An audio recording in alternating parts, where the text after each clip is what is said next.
Olá, eu sou o pastor Roberto da Igreja Comunhão Cristã de Blumenau. Que alegria ter você conosco aqui no nosso canal. Essa mensagem foi preparada para edificar a sua fé e a sua vida espiritual. Assista, compartilhe e faça com que essa mensagem possa alcançar outras pessoas que você assim conhece. Glória a Deus, glória a Deus, glória a Deus, glória a Deus, glória a Deus. Quem tem Jesus no túmulo, fique um minuto de silêncio. Mais forte, Ele vive, Ele vive, Ele ressuscitou. Ele está vivo, Ele está vivo, Ele está vivo. E por isso nós vivemos. Obrigado, papai. Obrigado, Jesus. Obrigado. Feliz Páscoa, feliz ressurreição a você. Cumprimente um santo, uma santa do seu lado, atrás. Diga, feliz ressurreição.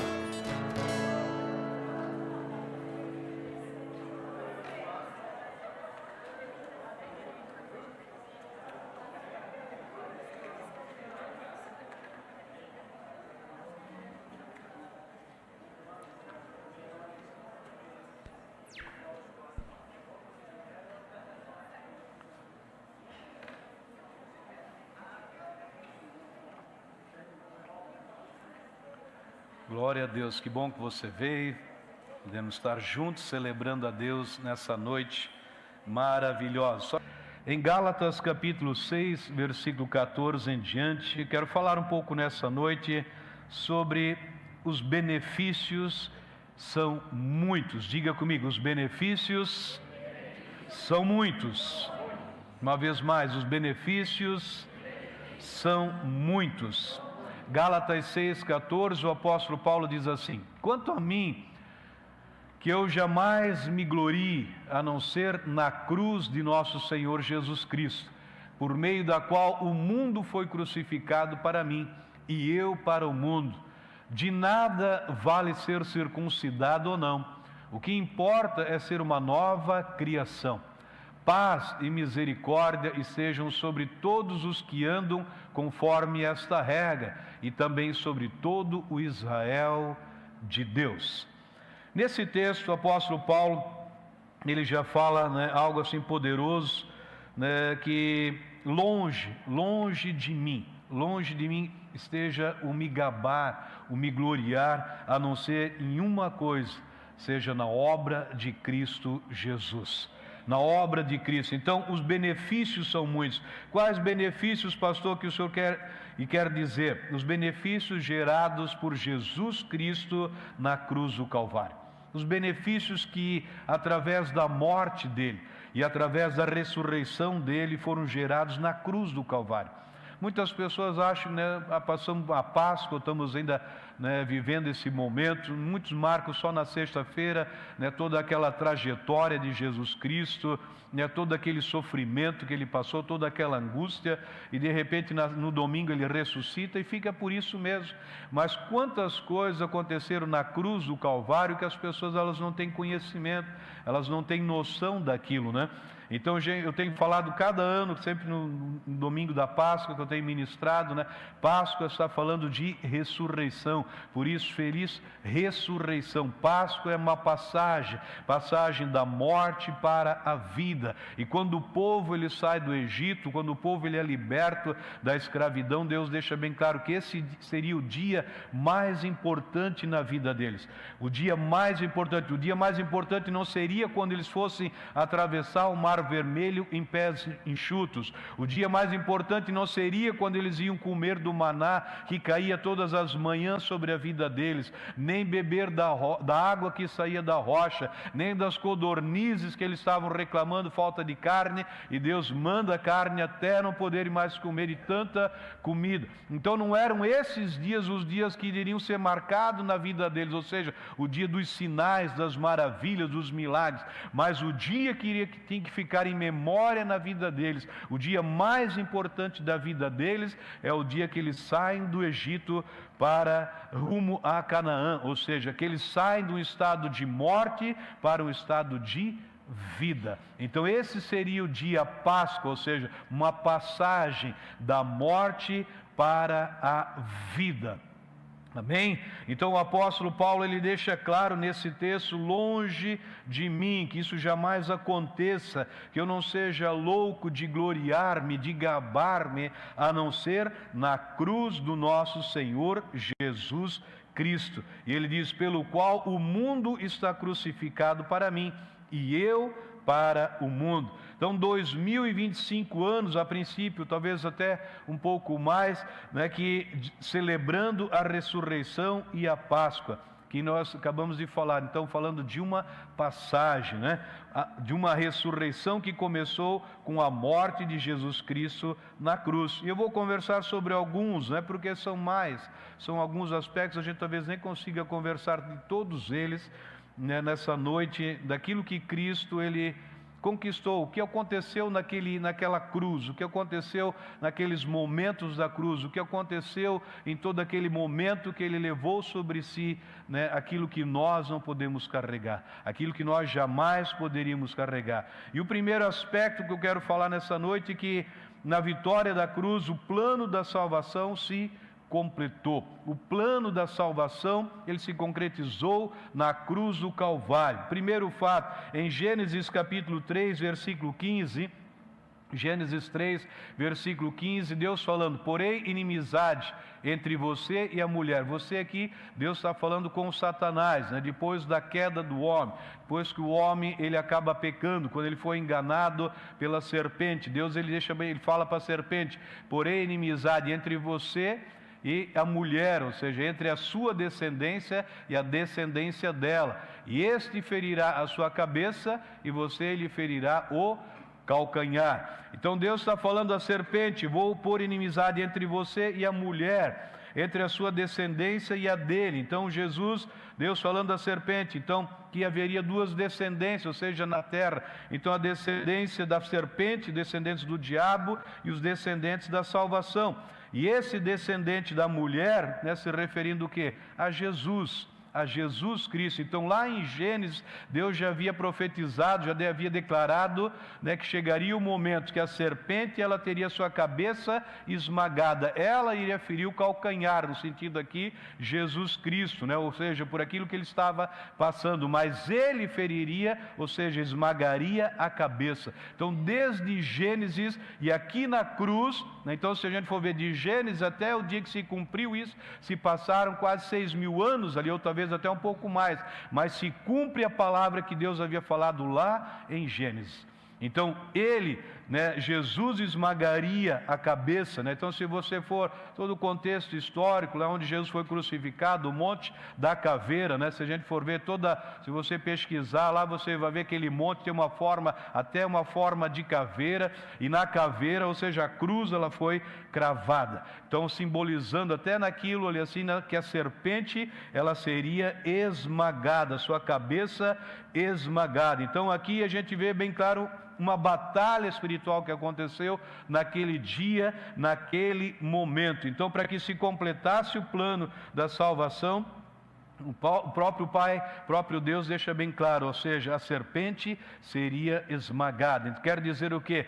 Esse diabo, ou seja, Satanás, não teria mais poder para me derrotar, para te derrotar, para nos derrotar. Amém? Então o inimigo foi derrotado por Jesus. Pastor, eu estou lutando para derrotar o diabo. Meu irmão, não perca tempo, minha irmã. Jesus já fez isso.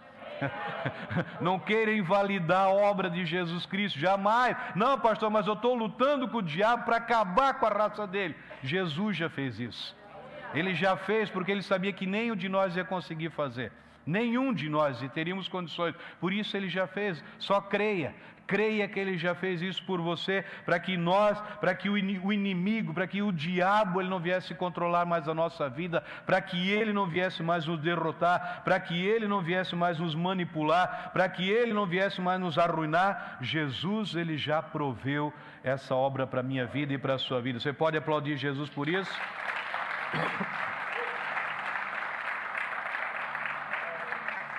Ele, Jesus, triunfou na cruz e nos deu herança na cruz do Calvário. O triunfo, ele começa pelo plano perfeito da salvação. A nossa vitória, né?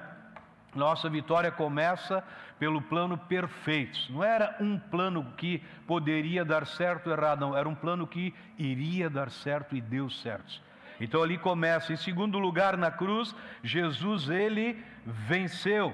Ele venceu. Apocalipse 12, versículo 10 em diante, diz assim: então ouvi uma forte voz dos céus que dizia: agora veio a salvação, o poder e o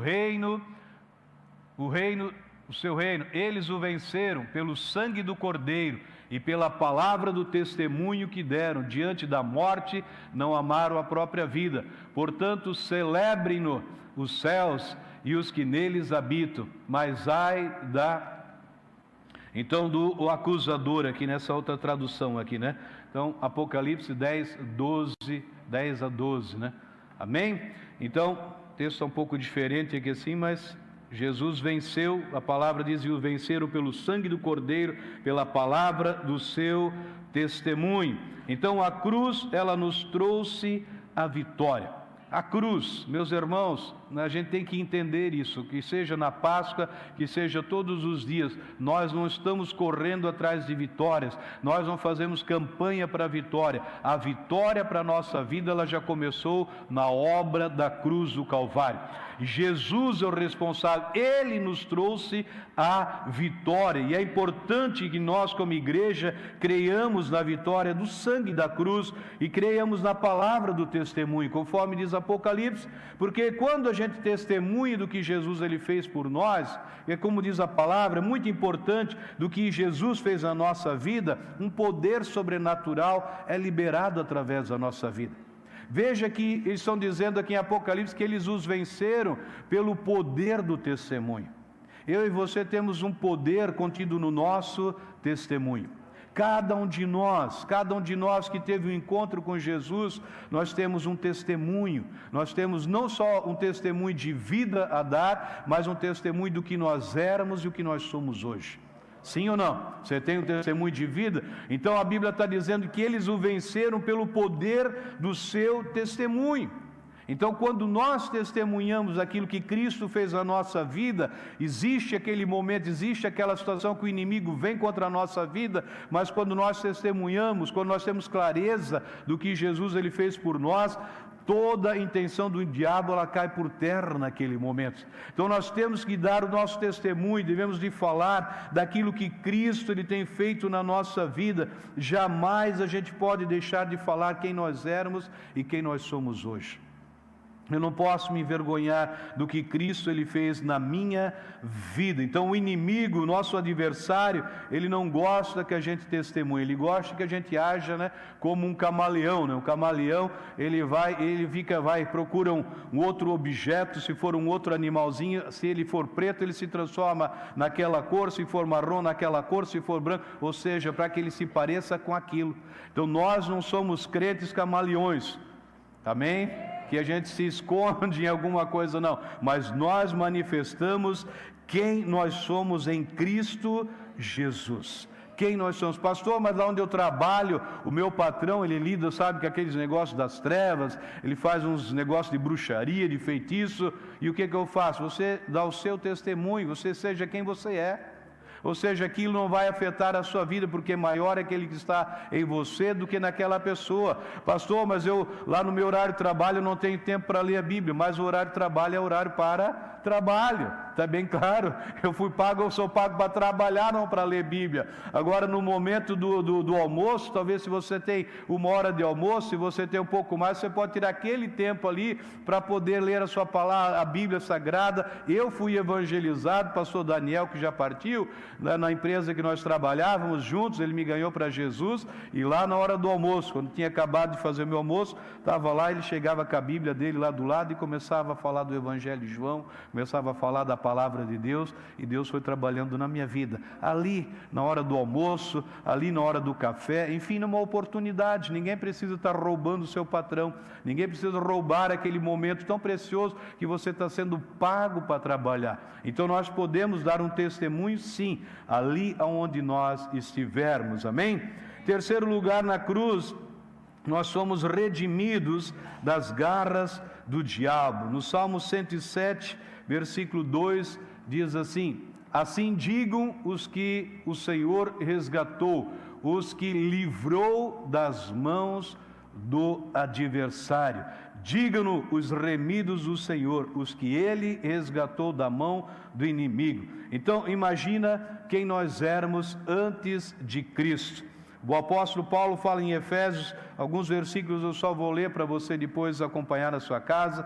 Ele diz assim: nos quais outrora andastes, segundo o curso desse mundo, segundo o príncipe das potestades do ar, do espírito que agora opera nos filhos da desobediência.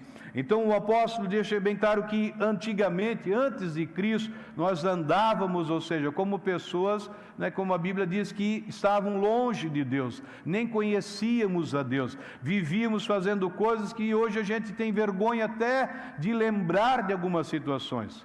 Sim ou não? Eu tenho vergonha, ou seja, no sentido de lembrar de algumas coisas, mas era aquilo que a gente vivia sem Cristo.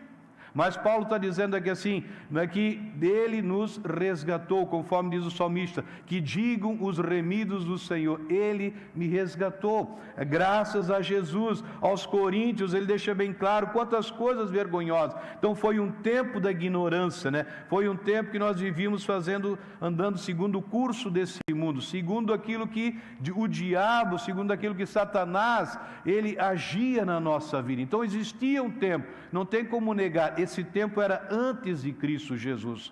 Quantos que chegaram na igreja, que viviam talvez presos nos seus vícios, presos nas drogas, presos no álcool, presos na pornografia, presos em tantas coisas que viviam, ou seja, fazendo segundo o curso desse mundo, mas tiveram um encontro com Jesus e Jesus os libertou, amém? Então os remidos do Senhor foram resgatados e nós não temos mais obrigação, ou seja, de viver escravos. Nós não temos mais por que viver naquele tempo. Mas pastor, quando que Ele nos resgatou? Quando Ele esmagou a serpente na cruz. Quando Ele esmaga a cabeça da serpente na cruz, Ele nos resgatou. Ele nos comprou.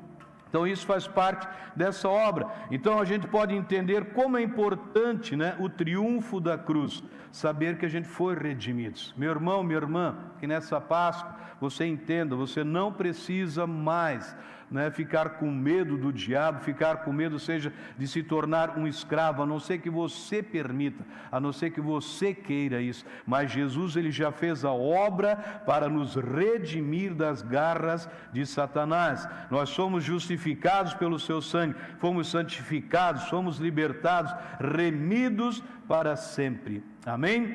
Romanos 11, 29 diz que nós temos um dom, e ele diz, porque os dons e a vocação de Deus são irrevogáveis. Dom é um presente. Então o apóstolo Paulo diz que Deus, Ele nos deu dons, ele diz, deixa bem claro, dons e a vocação de Deus são irrevogáveis, não tem mais como Ele tirar, Ele já nos deu. E então eu fico com a palavra daquilo que a Bíblia ela deixa muito claro. Então, meus amados, as pessoas podem chegar um tempo, eu creio que nós não vamos estar aqui, que podem querer acabar com a Bíblia Sagrada, podem querer acabar já nesse tempo com a palavra de Deus, podem querer acabar, ou seja, com os programas nas redes, nas mídias sociais, na televisão, que falam do Evangelho. Mas uma coisa que jamais as pessoas vão poder tirar de mim e de você, é aquilo que Deus diz, os dons são irrevogáveis. A bênção que Deus deu sobre a nossa vida, como o apóstolo deixa muito claro aqui, os dons e a vocação de Deus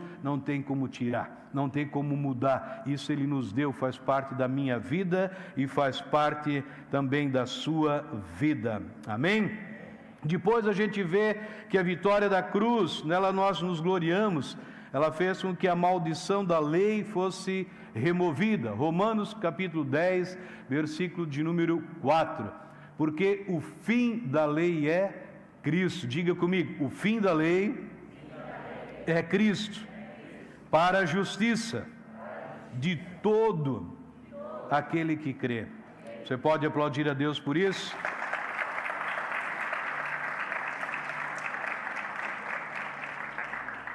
É muito claro o que a Bíblia está falando, é muito claro que o apóstolo Paulo fala, o fim da lei. O fim da lei é Cristo. Por que o fim da lei é Cristo? Porque Cristo foi o único que conseguiu cumprir toda a lei. Foi Ele o único, ou seja, por isso Ele não ficou na sepultura, por isso Ele ressuscitou, isso fazia parte. Então, ou seja, ele diz aqui, o fim da lei é Cristo, para a justiça de todo aquele que crê.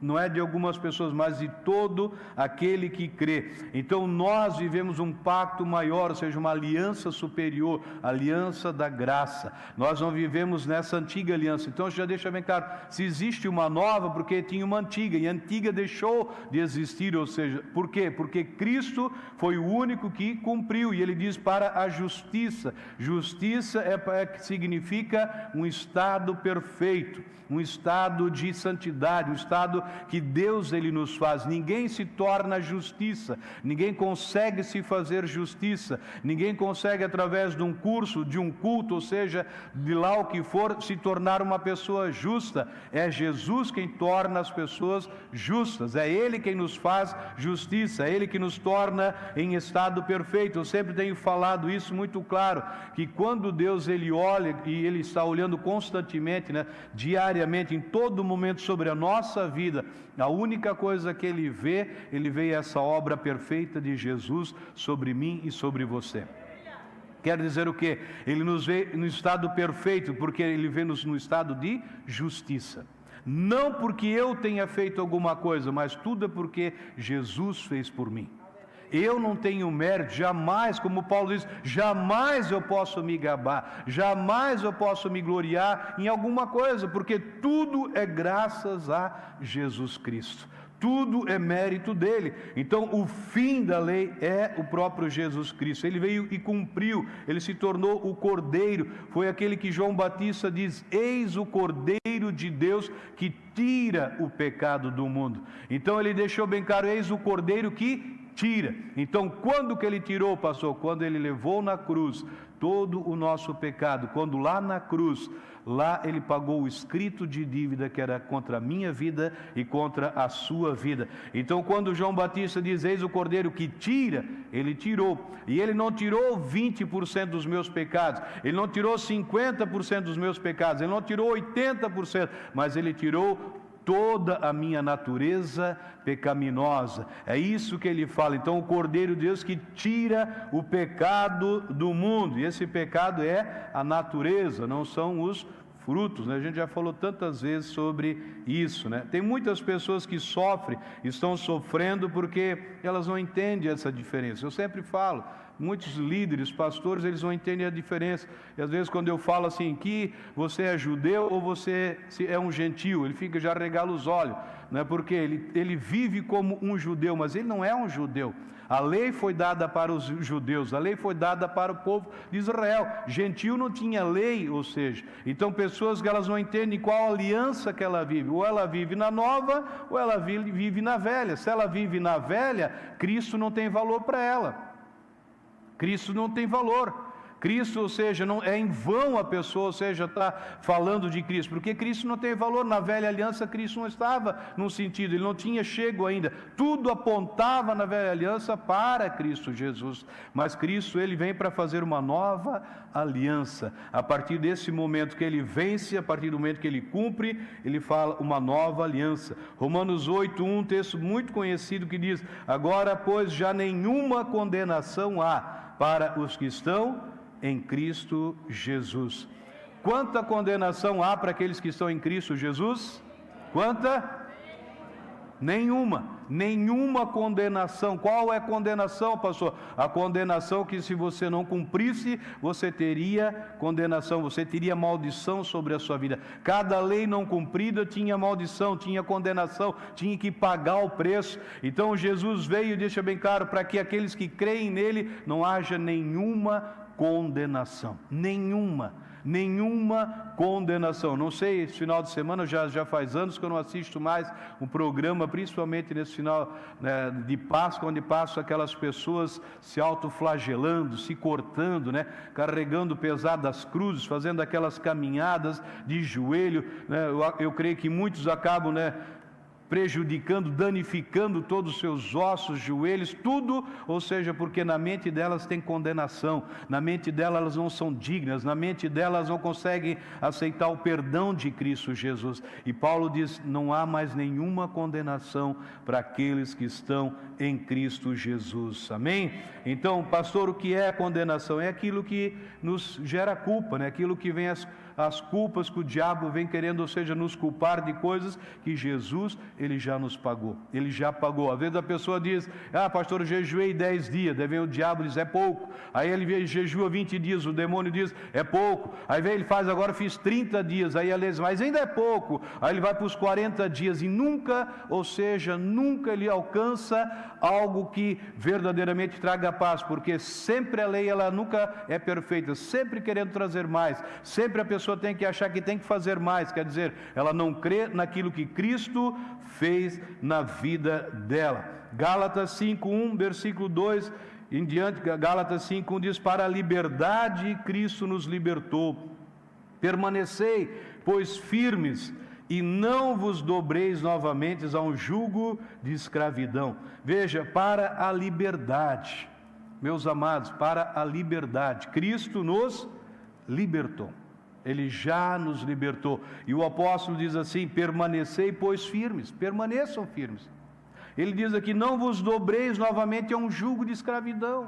Sempre que alguém, se você ouvir alguém dizer: você precisa fazer isso, você precisa fazer mais aquilo, isso é se dobrar a um jugo de escravidão.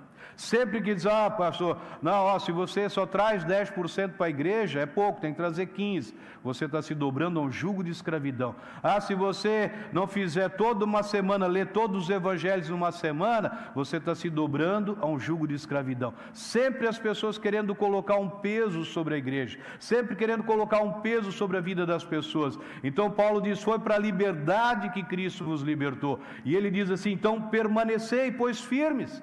Permaneçam firmes. Não, pastor, mas é que eu ouvi isso. Permaneça firme. Não, mas é que falaram isso. Permaneça firme. No que? Na liberdade que Cristo te conquistou. Ele diz aqui: não vos dobreis, não aceite um jugo novamente de escravidão. Eis que eu, Paulo, vos digo que se vos deixar de circuncidar, Cristo de nada vos aproveitará. Quer dizer o que? Se eu partir para cumprir algum tipo de ritual, tudo que Cristo fez na cruz foi em vão. Imagina eu chegar e dizer: Cristo, o que tu fizeste por mim não vale nada.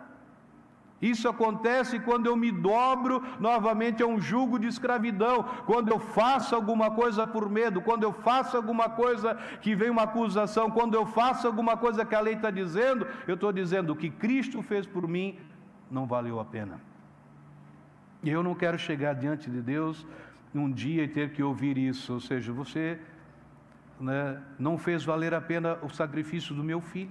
Mas como, Deus? Sim, cada vez que você se dobrou para novamente um jugo de escravidão, você deixou bem claro: o que o meu filho fez não valeu nada. Não valeu nada. É o que Paulo está dizendo aqui: Cristo de nada vos aproveitará. E de novo testifico a todo homem que se deixa circuncidar, que está obrigado a guardar toda a lei. Separado estáis de Cristo, vós que vos justificais pela lei, da graça decaíste. Nós, entretanto, pelo Espírito aguardamos a esperança da justiça que provém da fé. Porque em Cristo Jesus nem a circuncisão, nem a incircuncisão vale coisa alguma, mas sim a fé que opera pelo amor. Corris bem, quem vos impediu de obedecer à verdade? Esta persuasão não vem daquele que vos chama. Um pouco de fermento leveda a massa toda. Leveda a massa toda. Aí muitas pessoas estão aí: Deus, tem misericórdia de mim, Deus, tem piedade de mim, Jesus, pelo amor de Deus, tem piedade de mim. Aí Jesus diz: mas eu já tive piedade de você. Deus diz: eu já tive piedade de você. Quando? Quando eu entreguei o meu filho a você. Quando ele entregou Jesus, ele teve piedade de nós. Quando ele entregou Jesus Cristo, quando ele morre na cruz do Calvário, ele fez tudo aquilo que eu e você precisávamos para podermos viver essa vida. Então a lei sempre quer trazer um jugo de escravidão. E o que Jesus fez por nós na cruz? Ele teve piedade de nós. Se não fosse ele, meus amados, não, a nossa vida, ai de nós. Ai de nós. Então a cruz, a vitória sobre Satanás, a vitória sobre a doença. Então, se eu não reconhecer o que Jesus fez na cruz, como Paulo diz, de nada valeu a pena.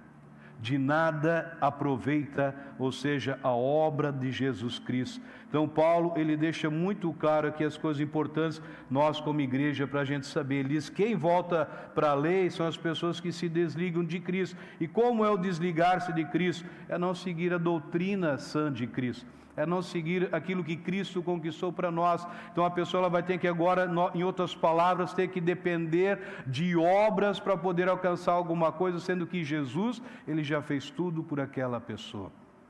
Então não se deixe, ou seja, não queira viver dessa forma. Os que não vivem os benefícios da obra do Senhor Jesus Cristo.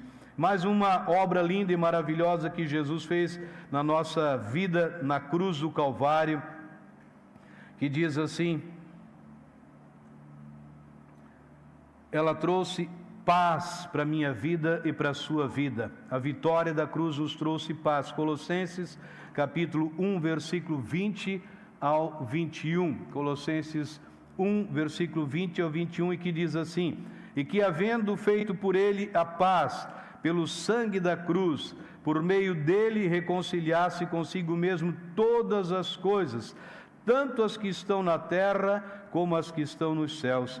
A vós também que outrora eres estranhos e inimigos no entendimento pelas vossas obras más, agora, contudo, vos reconciliou no corpo da sua carne, pela morte, a fim de perante ele vos apresentar santos, sem defeito e irrepreensíveis, se é que permaneceis na fé, fundados e firmes, não vos deixando apartar da esperança do Evangelho que ouvis e que foi pregada a toda criatura que há debaixo do céu, da qual eu, Paulo, fui constituído ministro de Deus. Então, nós não fizemos a paz, Jesus Cristo, ele fez a paz. Ele manifestou a paz na minha vida e também na sua vida. Então, na cruz, a separação acabou, nós somos reconciliados. Havia uma separação entre nós e Deus. A partir daquele momento da cruz, houve, ou seja, essa separação ela acabou. O que aconteceu ali foi uma reconciliação. Deus e todo o ser humano que nele crê. Filipenses 4, versículo 7 diz, e a paz de Deus que excede todo entendimento, guardará o vosso coração e a vossa mente em Cristo Jesus. Meus irmãos, nós temos uma paz. E essa paz é inexplicável.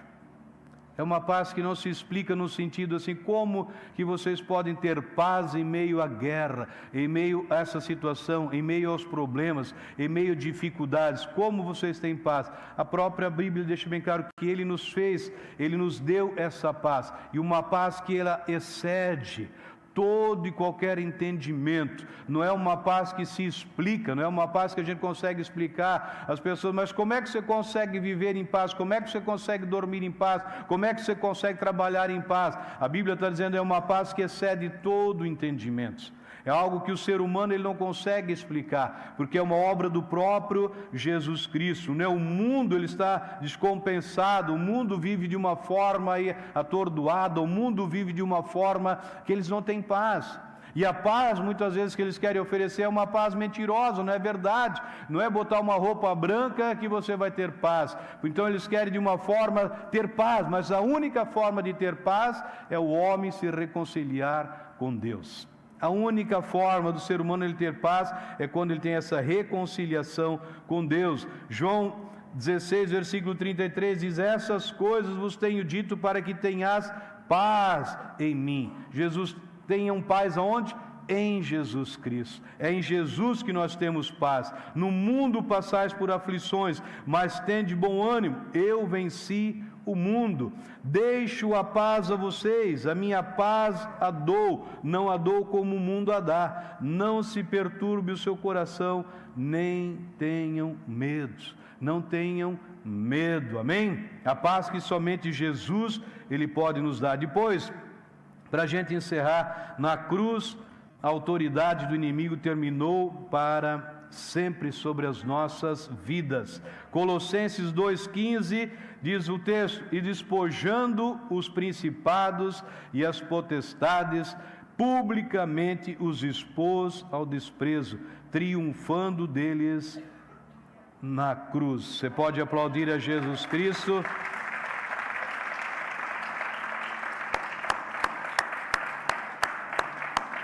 E despojando os principados, as potestades, publicamente os expôs ao desprezo, triunfando. Aonde? Triunfando deles na cruz, lá na cruz. Isso que o apóstolo Paulo está dizendo era aquele momento que, quando um exército ele tinha uma vitória sobre o outro adversário, e aquele comandante ou aquele rei que fosse preso, tomado como ali inimigo, preso, no final eles vinham com aquele exército que foi capturado, aquele rei, comandante, eles expunham, ou seja, eles a vergonha por toda a cidade. Por toda a cidade, ou seja, zombando deles, expondo eles a vergonha, porque eles foram derrotados, eles foram despojados. E o que o apóstolo Paulo está dizendo aqui bem claro: e despojando quem? Principados, potestades, publicamente os expôs ao desprezo, triunfando deles na cruz. Todos aqueles que estavam ali viram esse triunfo, todos eles viram a vergonha. Jesus triunfou. Em Hebreus 2,14, visto pois que os filhos têm participação comum de carne e sangue, deles também ele igualmente participou, para que por sua morte destruísse aquele que tem o poder da morte, a saber, o diabo. Destruísse, quer dizer catargel. Então ele não pode mais entrar na minha vida e entrar na sua vida. Não pode existir um crente possesso. Ah, pastor, tem um crente lá, um irmão lá que ele está possesso. Não existe, meu irmão. Possessão é espírito, alma e corpo. Possessão, nós somos formados espírito, alma e corpo. Então, para um demônio possessar, ou seja, ter uma possessão numa pessoa, ele tem que ter possessão no espírito. Se eu sou uma nova criação, quem está no meu espírito? Quem está lá? O Espírito Santo, Deus. O diabo tem como vencer o Espírito Santo? Ele já foi vencido. Então ele não pode me dominar no meu espírito. Agora ele pode ter acesso, sim, na minha alma, ou seja, pelas portas que eu abro, pelas legalidades que eu dou para ele. Aí sim, um demônio pode vir, pode me perturbar, pode me arruinar, ou seja, e aí trazer um prejuízo para o meu corpo, mas eu não posso ser possesso, porque Jesus diz: toda autoridade me foi dada nos céus como na terra. E essa autoridade ele passa para a igreja. Então nós somos responsáveis, meu amado, minha amada, nós agora somos propriedade exclusiva de Deus. Eu já falei algumas vezes, quando você vê uma casa lá, uma chácara, tem lá uma placa, propriedade exclusiva, não entre. Propriedade particular, não entre, proibida a entrada. É assim. Quando o demônio ele olha para a minha vida e para a sua vida, ele vê essa placa, propriedade particular, não entre, está proibido, não tem como. Aqui já tem um dono, aqui tem esse dono, tem nome, esse nome é Jesus, esse nome é o Deus Pai, o Todo-Poderoso, é Ele que cuida dessa casa, dessa propriedade. Nós somos morada, nós somos santuário do Espírito Santo. A autoridade do inimigo termina na nossa vida. 1 João 3,8 diz: aquele que pratica o pecado procede do diabo, porque o diabo vive pecando desde o princípio. Para isso se manifestou o Filho de Deus, para destruir as obras do diabo. Então ele foi vencido, Jesus o venceu, porque ele sabia, nós não iríamos vencer. E para terminar, Mateus 16:18, que diz também: eu te digo que tu és Pedro, e sobre esta pedra edificarei a minha igreja, e as portas do inferno não prevalecerão contra ela. Você é Pedro, você é uma pequena pedra, e sobre essa pedra eu edificarei a minha igreja. Quem é a igreja do Senhor Jesus? Nós somos igreja do Senhor Jesus. Ele diz: as portas do inferno não prevalecerão contra ela. As portas do inferno não prevalecem contra a minha vida e não prevalecem contra a sua vida. Amém? Você pode aplaudir a Deus? Que bom que você esteve conosco até aqui. Se esta mensagem edificou a sua vida, gostaria de convidar você a fazer uma oração convidando Jesus Cristo para ser o seu Senhor e o seu Salvador. Diga assim comigo: Senhor Jesus, eu te agradeço porque lá naquela cruz tu morreste pelos meus pecados. Eu abro o meu coração e te convido a ser o meu Senhor e o meu Salvador. Eu creio que a partir de hoje eu sou uma nova criação, as coisas antigas ficaram para trás e tudo se fez novo na minha vida. Amém. Se foi essa a sua primeira vez que você orou e você quer deixar algum comentário, temos as nossas mídias sociais para que você possa entrar em contato conosco. Será uma honra poder conhecer você melhor. Permaneça abençoado.